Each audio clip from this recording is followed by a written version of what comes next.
Dans le cadre du projet Boost Your Talent, on propose aux enseignants des outils pédagogiques pour développer les attitudes entrepreneuriales de leurs jeunes. Et on a envie de tester un projet pilote qui est de le faire avec des jeunes dans le cadre extrascolaire, des jeunes qui sont en demande d'informations liées au monde professionnel, qui sont en demande de repères et qui sont motivés et qui ont envie de découvrir ce qu'ils n'ont pas l'habitude de connaître ou de faire à l'école. Puisque vous allez rencontrer les entrepreneurs, pour vous, c'est quoi entreprendre? L'entrepreneuriat, On sait pas en fait, on sait pas du tout c'est quoi. Donc, moi je dirais, quand j'entendrais entrepreneuriat, je dirais business. Mon activité d'aujourd'hui, c'était travailler avec eux à générer un maximum de questions à poser aux gens qui vont rencontrer la semaine prochaine. Et donc moi, je le fais avec une petite technique d'animation qui fait que ce soit pas trop scolaire et qu'on les mette pas en rang et qu'on leur demande pas quelles questions avez-vous envie de poser, mais on anime ça de façon un petit peu plus dynamique. Et de fait, il y a beaucoup plus de questions qui sortent de ce travail-là. Stylé! Il y a clairement une cafétéria avec On s'est lancé dans un projet pilote avec un centre d'entreprise, qui est le centre d'entreprise Village Partenaire, pour pouvoir, avec eux, découvrir le monde de l'entrepreneuriat, qui est un monde très dynamique, avec des entrepreneurs qui ont des parcours souvent atypiques, pour leur montrer que c'est possible d'entreprendre. Comment vous avez fait pour créer votre entreprise? C'est plus des capacités humaines que des compétences de diplôme universitaire ou non universitaire. Je pense pas que ça soit ça qui soit important. C'est surtout une question de mentalité et de compétences humaines, en fait. Vous avez déjà été en faillite? Jamais, mais j'ai déjà participé à des projets qui n'ont pas fonctionné. Et donc on apprend beaucoup dans des projets comme ça. Au Village Partenaire, on a la chance d'avoir d'un côté un centre d'entreprise qui héberge des entreprises déjà créées, et de l'autre, on a une structure d'accompagnement qui s'appelle le guichet d'économie locale.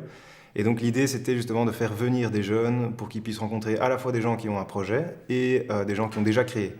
Comment vous êtes rencontrés? Comment tu as trouvé l'idée? Bon, mais voilà, c'est des questions tout à fait normales et on sent derrière qu'il a envie de démystifier et de se dire « moi aussi je peux le faire ». Combien d'argent tu as besoin pour commencer? Et qu'est-ce que ça consiste? Vous êtes en train de faire le restaurant, c'est ça? Non, pharmacie. En pharmacie, ok.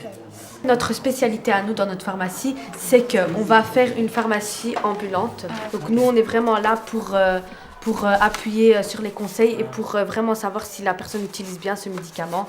Donc c'est très important. Notre ambition, c'est pas de faire des entrepreneurs ou des créateurs d'entreprises, mais c'est surtout d'ouvrir le champ des possibles et que s'ils décident d'entreprendre, en tout cas, c'est en connaissance de cause.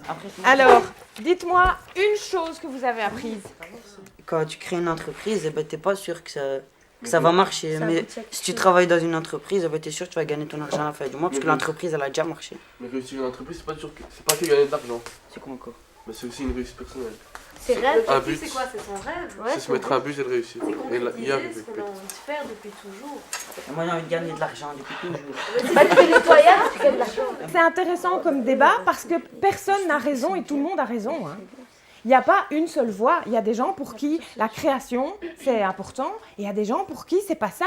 L'objectif, c'était de leur montrer des projets qui sont parfois proches de ce qu'ils ont envie de faire, parfois très lointains de ce qu'ils ont envie de faire, pour pouvoir leur montrer, pour qu'ils puissent comprendre par eux-mêmes ce qu'ils aiment et aussi ce qu'ils n'aiment pas. Si demain vous deveniez indépendant, si vous deviez créer votre entreprise, qu'est-ce que vous feriez à Saint-Josse? Notre projet, il consiste à ouvrir un café rien que pour les femmes ici à Saint-Josse, parce qu'on a constaté que la plupart des cafés contenaient que des hommes, alors on a décidé de faire un café pour les femmes. Quand on fait un projet, quand on se lance dans un projet, comme créer une entreprise, il faut réfléchir à beaucoup de choses. Et ce qu'on a fait en 5 séances, c'est vraiment les étapes de la création d'une entreprise. Et c'est ce que vous avez très bien fait. On a décidé de s'allier avec le Village Partenaire pour cette expérience. Et l'idée, c'est de pouvoir le reproduire avec d'autres jeunes, d'autres écoles et dans d'autres communes. Et on espère vraiment sensibiliser les entrepreneurs aussi dans cette démarche de développer et d'encourager la culture entrepreneuriale à Bruxelles.